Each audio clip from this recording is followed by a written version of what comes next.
So let's try and make sense of all of this. Joining us now is Strategic Wealth Partners CEO Mark Tepper, also UBS Chief U.S. Economist Seth Carpenter, and former Treasury official as well.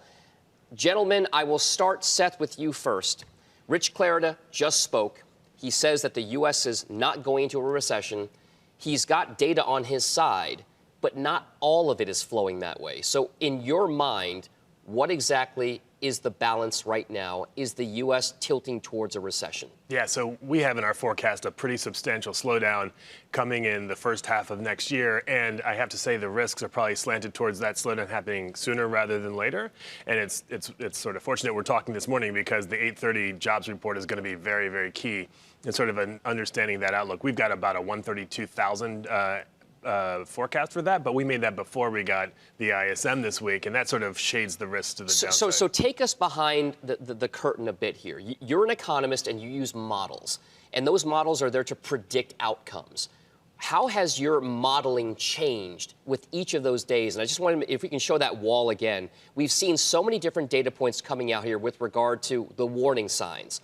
On Tuesday, right, the ISM manufacturing, then Wednesday, ADP, the services number on Thursday. So how have your estimates kind of been revised or moved given all of those data points? Sure. So the two ISM measures are helpful. They're not perfect predictors by any stretch of the imagination. And over the course of this expansion, you've seen the ISM sort of indicate things slowing down pretty dramatically, only to have the expansion continue. So it's not dispositive by itself.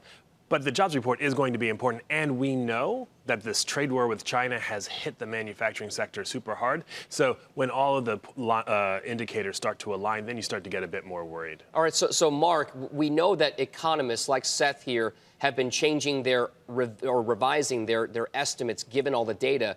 The markets have been doing this in real time, and it's been a roller coaster ride. Is this noise right now, or is there still a constructive case to be made for a bull market? Again, that could last for months or years.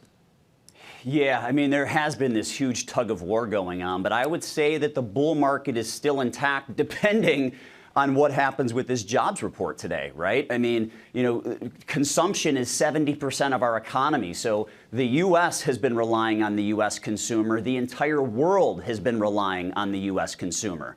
Now, what I can say about the weak data this week is, you know, the stock market likely overreacted to the weak data, and that's why you saw a rebound, you know, a third of the way through the day yesterday.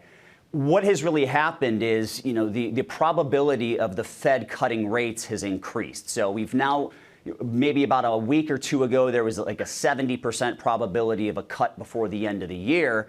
Now there's an 87% probability of a cut this month, and a 57% chance of a second cut before year end, which would definitely help the economy. And when we listen to the comments from yesterday, it sounds like the Fed is ready to act. They're ready to step in. They're going to take it on a meeting by meeting basis, but they're ready to step in to make sure that the market the economy continues to move forward, and hopefully the market does as well. Now, Seth, if you take a look at the way that the story is shaping up, there's a case you can make that the U.S. can continue, like Mark said, this kind of bull run.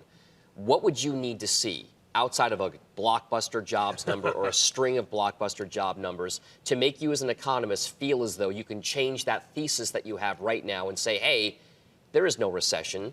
We're still on track for a nice, healthy, albeit slower growth economy? Yeah, I mean, so we don't have an outright recession as our baseline, but I have to say, given the escalation in the trade war that has already happened this year between the increase in tariffs from 10% to 25% that happened at the end of May, the 15% tariffs that came on at the beginning of September, we're really worried. We had a thesis way back in the beginning of the summer in 2018 that it was those tariffs were going to hit the U.S. economy in Q4, and we saw growth slump to 1.1% then. We've had another escalation, and it's like a whole set of body blows for a boxer, right? And so now the economy is already staggering, and what we already have in train from that trade war, that's going to take a toll. So I'm just going to stay somewhat pessimistic, not necessarily for an outright recession, but definitely for a slowing going into next year. All right, so Mark, we'll give you the last word here as you start to strategize about how investors should position. What exactly are you looking for, and where are you staying away from in this market, given the fact that we could see a little bit of volatility in this kind of environment?